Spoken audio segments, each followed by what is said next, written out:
Hola, bienvenidos. Mi nombre es José Manuel López García. Razón práctica contemporánea. En este vídeo voy a tratar algunas cuestiones relacionadas con el conocimiento, con lo que podemos denominar también filosofía del conocimiento. Realmente la razón práctica ya sabemos que es la razón moral, la razón ética, podríamos decir, según la clasificación o estructuración terminológica que desarrolló el propio filósofo Kant, el creador del criticismo, del idealismo trascendental. Y también para Kant, en su libro sobre la paz perpetua, reafirma que la sociedad somos todos y que el individuo, al pertenecer a la comunidad, goza de una serie de derechos. Esto no solamente lo afirmó el propio Kant, sino otros numerosos filósofos políticos también después de él. Ciertamente lo que no es razonable ni sensato es que la marginación social prive de derechos pues, a un cierto número de personas en las sociedades existentes actualmente. La tensión, por otra parte, entre la ética individual y la ética social, pues ya viene de atrás y es algo que sigue estando, diríamos, en la palestra, diríamos, en el ámbito de la discusión de ideas, de la polémica, etcétera. Pero ya, por ejemplo, en el siglo XIX y también en el siglo XX, grandes pensadores como Hegel o como Jaspers consideraban que el individuo participa de la cultura y de la dignidad humana a través del Estado. En este sentido, el filósofo prusiano Hegel pues insistía en que lo real es racional y lo racional es real, entre otras muchas cuestiones, y era el filósofo oficial de Prusia hasta su muerte en 1831. Y en el caso de Jaspers, aunque era psiquiatra, pues también fue un gran filósofo que puso en valor, diríamos precisamente, los valores éticos de cada individuo en su realización en la vida social, podríamos decir. Por otra parte, un sociólogo de la talla de Max Weber acepta, por ejemplo, que el comportamiento ético es el que se ajusta a principios o normas morales, que son por definición universales e inderogables. Esto pues lo afirma de una manera muy clara el propio Max Weber y también considera que el contenido de las mismas leyes debe responder a ciertos fines o principios comunes que podemos llamar éticos. Por otra parte, Weber no negó que pueda existir una ética política. Lo que sí negó fue que la ética política era, según Kant, el intento de prolongar el imperio de la norma moral en el campo de la práctica político-jurídica.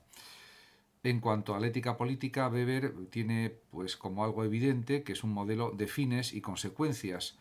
En este sentido, se diferencia claramente del ámbito religioso, ya que, según Weber, en las religiones se afirma la ética de la convicción porque los dogmas no admiten discusión, los dogmas cristianos, los dogmas de las diferentes religiones.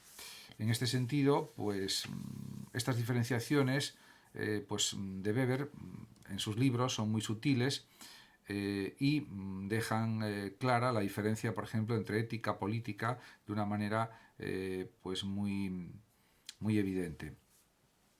Por otra parte, también dentro de la razón práctica y de la ética política y de la ética de los siglos XX y XXI, hay que destacar, especialmente en el siglo XX, aunque todavía sigue vivo, la obra de Jürgen Habermas, o Habermas, y que se denomina, como se sabe, la teoría crítica de la acción comunicativa. Podemos decir que Habermas, que nació en el año 1929 y que sigue vivo, es el representante, es el filósofo más importante de la segunda generación de la Escuela de Frankfurt, que fue fundada en el primer tercio del siglo XX. En los años 60 del siglo XX se propuso Habermas realizar una crítica inmanente y muy dura de la estructura de la sociedad capitalista, que a su juicio no sirve para proteger los derechos individuales y los derechos económicos y sociales también de los ciudadanos. Esto es lo que se denomina también teoría crítica, forma parte Habermas de la teoría crítica de la Escuela de Frankfurt. Y en este sentido se entiende perfectamente que Habermas realizara una crítica pues muy dura a la ciencia positivista y también por extensión al capitalismo económico del siglo XX.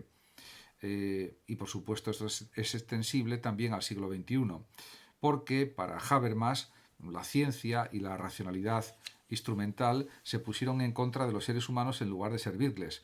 Esto es una dura crítica al capitalismo mercantil, al neoliberalismo económico capitalista, que está, diríamos, en pleno auge en el siglo XX y también en el siglo XXI. También en los escritos de Habermas aparece una crítica del Estado, bastante fuerte por otra parte, porque considera Habermas que cuanto más incapaz sea el Estado de proteger a la gente, menos podrá garantizar su legitimidad como Estado o como gobierno.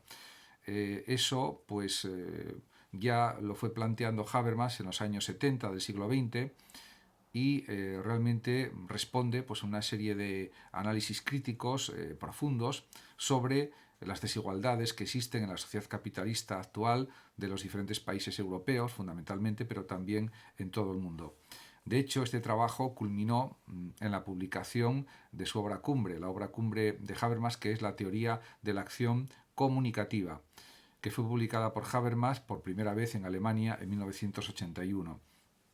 De hecho, la acción comunicativa es para Habermas el aspecto más importante de todas las actividades del mundo, diríamos, vital actual, porque el lenguaje es la forma de poder entendernos unos con otros, los ciudadanos, las personas, y aunque es verdad que Habermas sigue los planteamientos básicos de Kant del siglo XVIII, pues esto lo reordena, lo remodela de acuerdo con sus propias ideas, pero diríamos que la base fundamental o el principio fundamental de acción ético, pues seguiría, diríamos, la estela trazada por Kant. Además, para Habermas el lenguaje supone un interés por entenderse, por comprender a los otros, es lo que se llama la teoría discursiva, dialógica, o el diálogo discursivo, la teoría del diálogo discursivo de Habermas. Y además cabe decir también que el interés emancipatorio puede llevar a los seres humanos a la verdad y a la moralidad. Y esto para Habermas es tremendamente importante. Según Habermas, además, las normas deben fundamentar la sociedad con las ideas de verdad, libertad y justicia. De hecho, Habermas fundamenta el núcleo, podríamos decir, de su ética comunicativa en el concepto de comunidad ideal de diálogo. Un diálogo con unas condiciones mínimas para llegar a una serie de consensos por todos y de esta manera facilitar la justicia individual, la justicia social, el entendimiento entre todos y el progreso, podríamos decir. Muchas gracias a todos por su atención. Saludos también a los oyentes de Radio Sofando y Hablando de Filosofía de México. Y por último decir que el que lo desee puede compartir este vídeo o simplemente suscribirse a mi canal de YouTube. Hasta siempre. Gracias.